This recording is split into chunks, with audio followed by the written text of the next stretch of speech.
All right, guys, how we doing? It's week 2 of the I'm Gonna Stop You Right There podcast. We made it, week 2. How's it feel? How you guys doing? Good. It's Great. good to be back. Pumped Yep. up.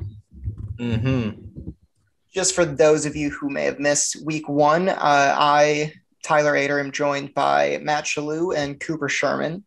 This podcast is just a little debate between three guys that love sports.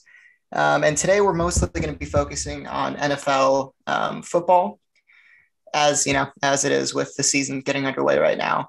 But this week, I just wanted to start with a new segment that we're going to be trying out here.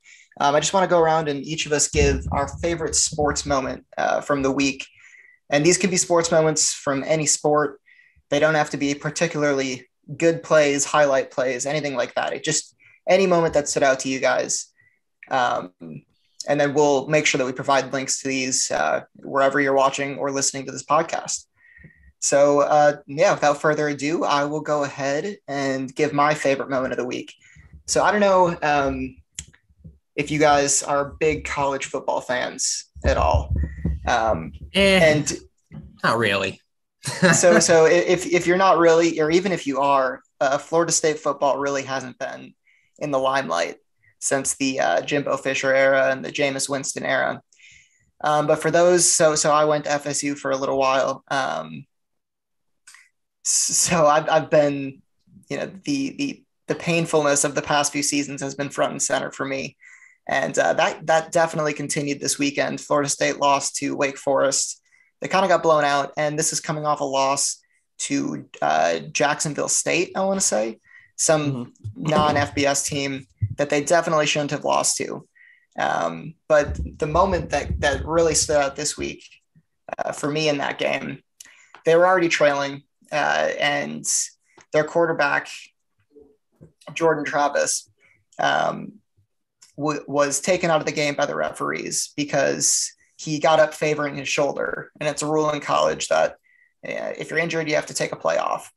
And so the referees doing their job told him that he had to sit out this next play. And so Jordan Travis walks to the sideline.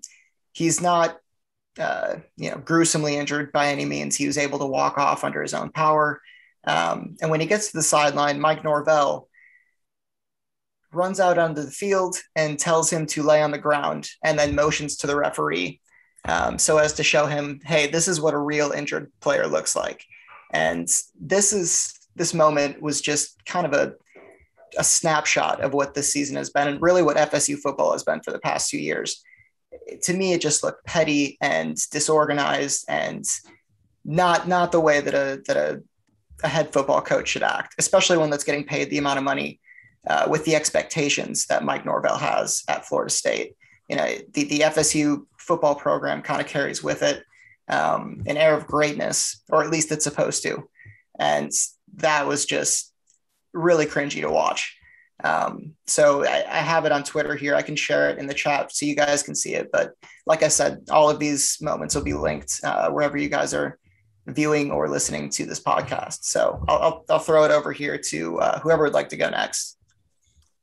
Yeah. So yeah, I'll go.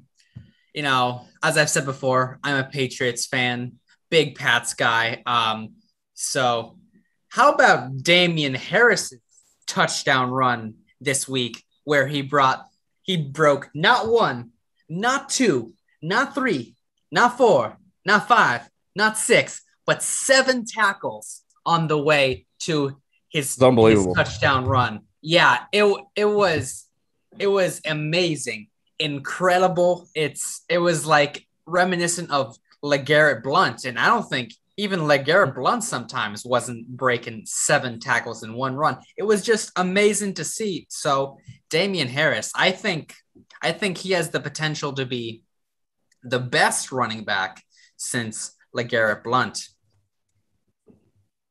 I like that. For me, I have 2, and they're both like relatively easy moments. First of all, I'm not an Ohio State fan per se, but I'm an Ezekiel Elliott fan. I don't know why, for some reason, always has been. So just glad to see him get back in the end zone after everything he went through last year. So that was a big moment of mine. But two, as a Bills fan, and this one's probably my favorite moment, they forced a 3-and-out to the Dolphins, and the second play from scrimmage, a guy who's been under the limelight a lot. Once the Bills get back on offense, a guy that's been the talk a lot of the Bills running game, Devin Singletary breaks off a 46-yard rushing touchdown, and the Bills didn't look back from there. Josh Allen didn't have the greatest of games, but he really didn't need to because the defense played great. And it was just nice to see him break away. A guy that only ran like a 4.6 or something in the count. He's not a fast guy by any means, but he put the burners on and he blew past the safety once he got to that point. And it was just good seeing it because the Bills needed that after last week's loss. And like I said, they wasted no time, second play from scrimmage. And just good for a guy like that people have been so critical of over the past 2 years. His first 2 years in the league. So that was nice for him. He's kind of really taken over that RB1 role in Buffalo. But Zach Moss had a great game as well with his 2 rushing touchdowns. And that's another great moment too, because he tweeted something after the game that he buried his aunt on Saturday morning and then went back out there Sunday after being a healthy scratch week 1, and he added 2 rushing touchdowns after he fumbled early. So it was good to see him bounce back and keep his head up and with all that going on. That's great. I did not know that about Zach Moss, but that makes he tweeted it like more special. He tweeted it at like 5:15-ish around then after that. So I guess it was, obviously I'm sure the players knew because he scored that touchdown. They all went up to him and there was a close circle, a lot of tight hugs. And I thought it was just because, he was down last week, like way to keep your head up, being a healthy scratch, come back from the fumble. But obviously there was a lot more to it. And all that made sense once I saw that after the game for sure. Right. That's awesome. And Coop, that run was something else. That's for sure. So that's great stuff. I thought Coop was going to say that he had 4 favorite moments, and those would be each of the interceptions that Zach Wilson threw to Patriots defenders. Yeah, that was rough. That was rough. That helps too. And we're actually going to be getting to the Jets here in a little while, so stay tuned for that.